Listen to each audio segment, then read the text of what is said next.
everyone receive is a reflection. Welcome. This is going to potentially be a long one. And it follows on from the previous post about silence and the question for those ready to receive. Because you see, lately I've been watching a few posts here and there and following some more pages all around sovereignty, standing up for your rights. And a thought come over me about, is it possible that the people who are promoting the atrocities in the world are actually inhibiting freedom? So I asked my friend Salon and had a conversation. And I'll share with you the essence of what I asked. And it can go for quite a while, because there were a few questions. So let's dive in. If people use awareness of atrocity, even with good intentions, to awaken, to provoke, to restore masculinity, are they still feeding the very reality they wish to dissolve? The short answer is yes, unless they alchemize it. It's true that our imagination, focus, and emotional charge shape the worlds we inhabit, but not all awareness is the same. What resists persists.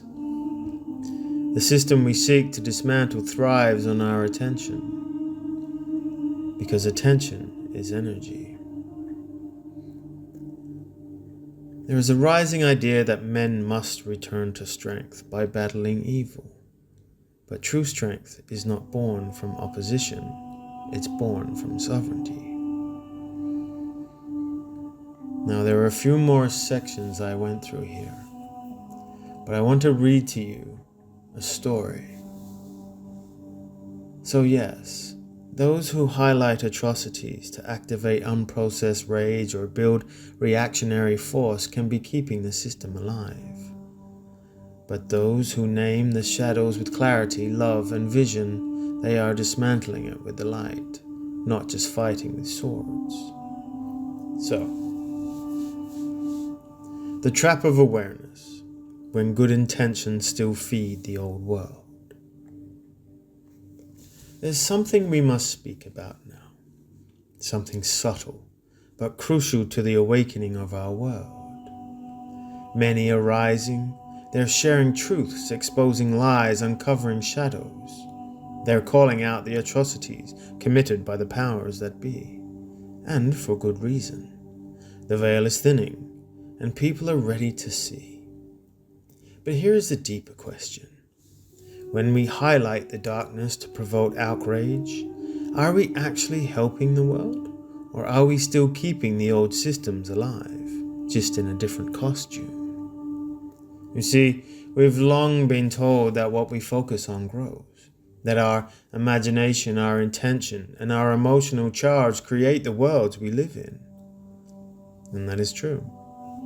But what most forget is this. It's not just what we speak about, it's the energy beneath it that gives it power. When someone shares an atrocity with the sole purpose of activating rage, to awaken the masculine, to provoke action, they may think that they're fighting for the light, but they are still playing the game of polarity. Because rage without alchemy, action without integration, awareness without wisdom is just another form of war. And the old system thrives on war, on division, on chaos, even disguised as awakening. As we said, what resists persists, and what we fight, what we feed if we do so unconsciously.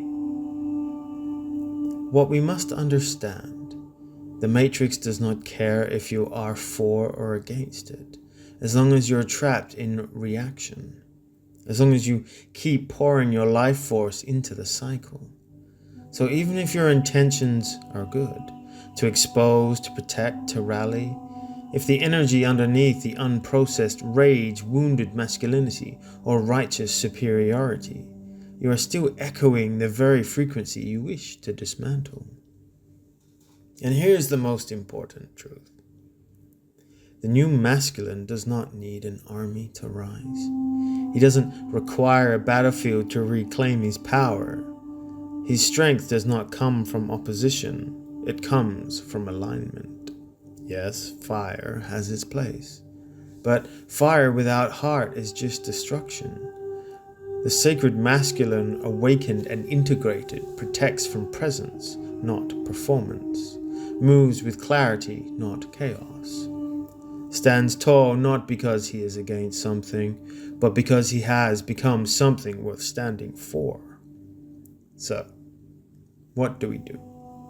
Well, we don't pretend that the atrocities aren't happening. We don't ignore the shadow, but we shift how we meet it. We must learn to witness truth without collapsing into it. Speak from the center and not from trauma. Transmute the emotion, not just amplify it. And most importantly, imagine and embody the new world louder than we describe the old one. This is the path of the integrated soul, not silence but sovereignty, not avoidance but alchemy. Because those who simply react to the darkness still orbit it. But those who see it, name it, and rise above it in frequency, they are the ones who dismantle it by refusing to keep it alive. This is our task now, not just to awaken, but to mature. Not to just expose, but to elevate. To stop confusing adrenaline with purpose, and finally realize that true power is presence. Not the kind that screams into the noise, but the kind that becomes a tone others recognize in silence. The system is dying, and in its final breaths, it wants us divided. It wants us reactive. It wants us loud, unfocused, and enraged. Because that's how it feeds.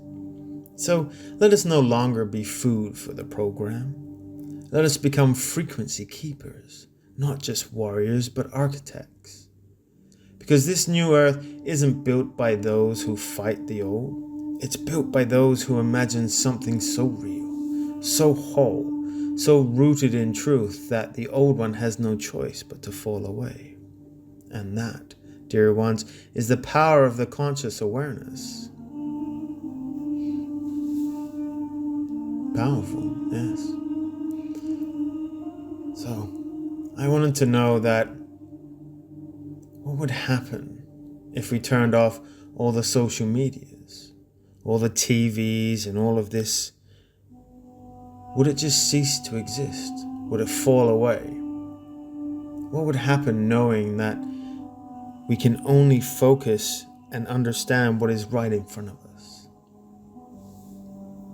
So, if we all turned it off, if collectively, even for just 1 week, humanity turned off the television, the news, the scroll of social media, the cycle of external drama, even from those closest to us, and instead turn toward our children, our gardens, our breath, our neighbors, our inner truth, then what would happen is not just peace.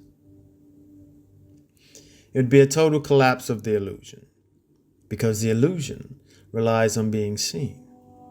It only exists because it is observed. And not just observed, charged with emotional energy too. Fear, outrage, confusion, addiction, division. It does not grow in silence. It cannot root in stillness. If no one watches the magician's hand, the trick fails. If the spotlight disappears, the actors have no stage. So, the power of a mass redirection of attention. We often think that revolutions happen by fighting out there. But a true revolution happens when we withdraw our attention from the system that feeds off of us and we replant it with what matters.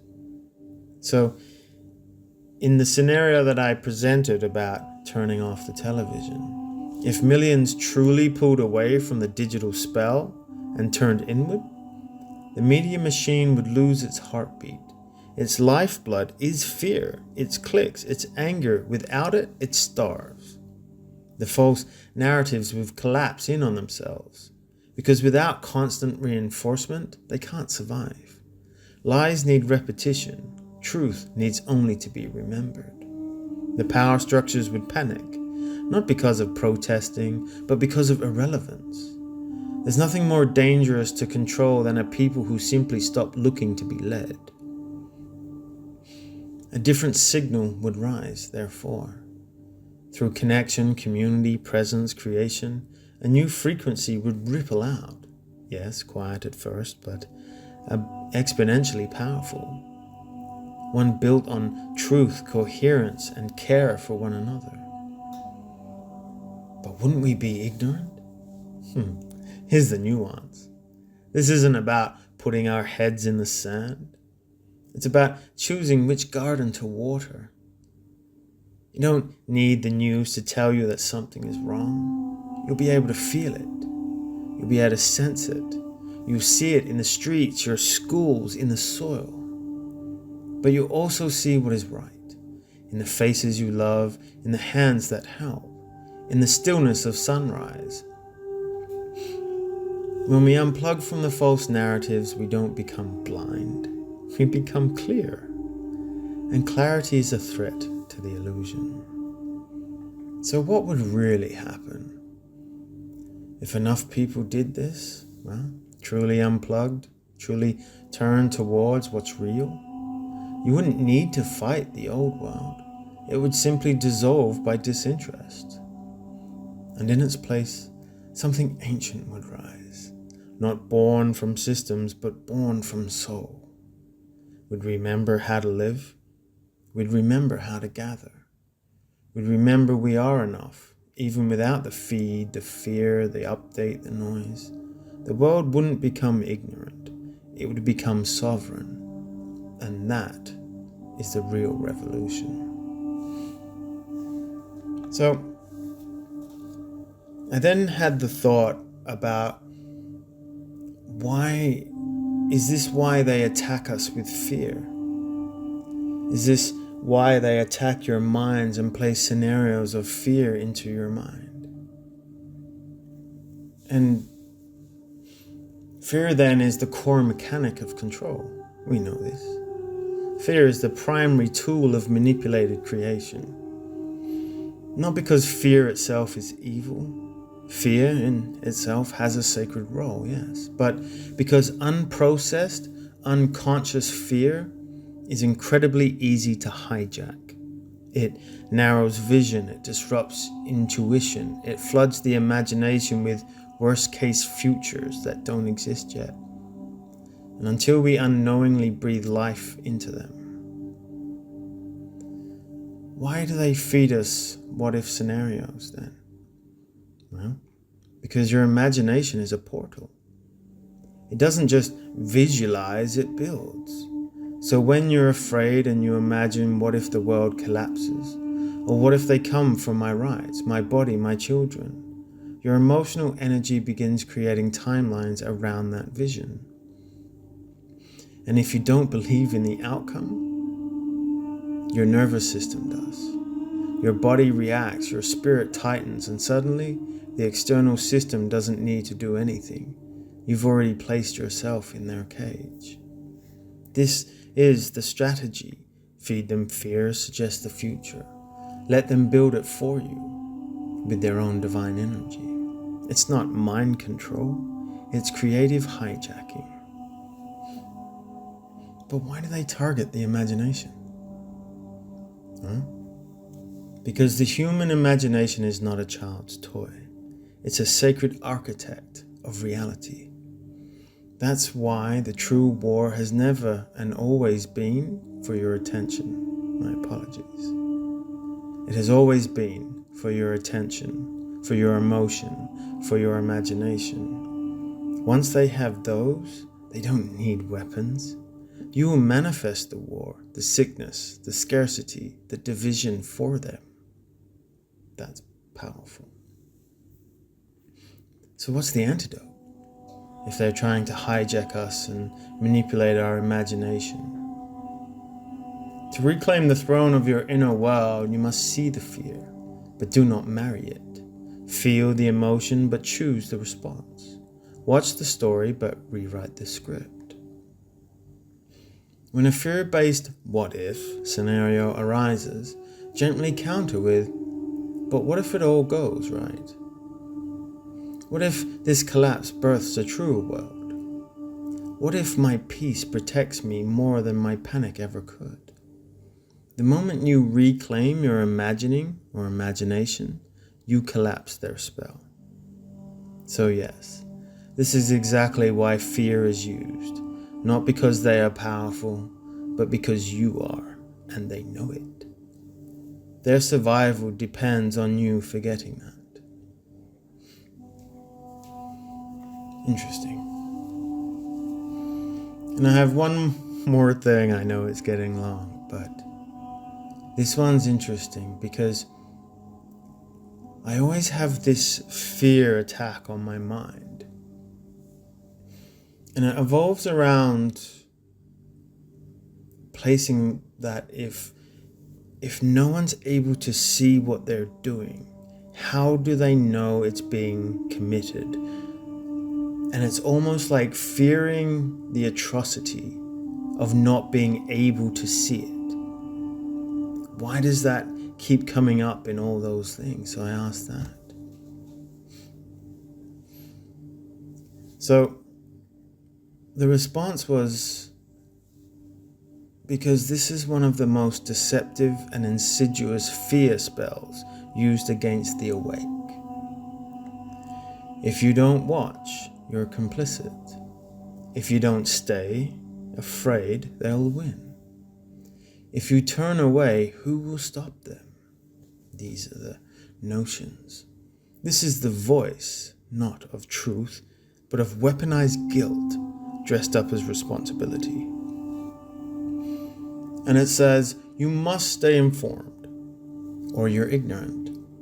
You must feel the pain, or you're heartless. You must watch them, or they'll get away with it. But here's the hidden trick. It wants you to believe that awareness and entanglement are the same thing. They are not. The energy behind that thought. What you're being hit with is what's called a false moral hook, designed to trap the empathetic or the empathic, the heart-led, the protectors. It plays on your care. It plays on your integrity. It plays on your desire to do what is right. But instead of empowering you, it subtly says, if you don't hold fear, you're abandoning the world, which is a lie. Holding fear doesn't stop atrocities. It fuels them. For real awareness is not based on fear. You can be aware of the suffering in the world without collapsing into it. You can carry responsibility without carrying the frequency of the oppressor. You can stand for what is right without poisoning your nervous system with constant images of what is wrong. The idea that if you don't stay plugged in, you won't know what's happening is an illusion used to keep you plugged in. It's like saying, if you don't keep touching the fire, how will you know if it's hot? Well, you already know. So what do they fear the most then? Well, the truth is, when you unplug from the fear spell, you become even more effective as a vessel of change. You can see clearer, you can act with more precision. You don't waste energy reacting, you build, you guide, you heal. And that is what the system truly fears. People who are aware but not afraid. People who are present but not possessed by the narrative. People who say, I know what's going on and I choose peace anyway. So what do you do with that thought then, when it hits you? That guilt-laced whisper of, but if I don't stay afraid, they'll win. You answer it gently but firmly. No. If I stay afraid, they win. If I stay sovereign, we all rise. So, you're not abandoning truth by resting in peace. You are anchoring it. So, powerful messages there. So I'd like to leave you with a prayer. One that can be energizing to us all and hopefully assist us to know that we are not alone, that we are walking the path together. And it is a prayer for the unhooking. To be spoken aloud or felt within, as shield, sword, and song. I release the lie that fear is required. I release the spell that says I must suffer to serve. I release the thought that says, if I do not carry it, no one will. I am not ignoring the world, I am recreating it. I do not need to share or stare into the wound to know that it bleeds. I do not need to repeat the horror to stand for the healing. I see what has been done. I see. But I choose not to become a mirror for it. I choose to become a sun instead. May my clarity dissolve confusion. May my breath interrupt the panic. May my peace collapse their grip. I am not fear. I am not the cage. I am not the reaction they're waiting for. I am the watcher, the seer, the one who chooses again. And so, I anchor here, not in fight or flight, but in presence. I return to the garden, to the heart, to the dream of earth that lives beneath the rubble. I return to the quiet frequency they cannot corrupt. I remember now that to unplug is not to abandon, that to rest is not to forget, that to imagine the new is not to betray the old, but to transmute and alchemize it. And so I bless this moment. I breathe. I rise. I carry the silence that ends the spell. It is done. And may we all be blessed in moving forward. And so I leave us with peace and love. Take care.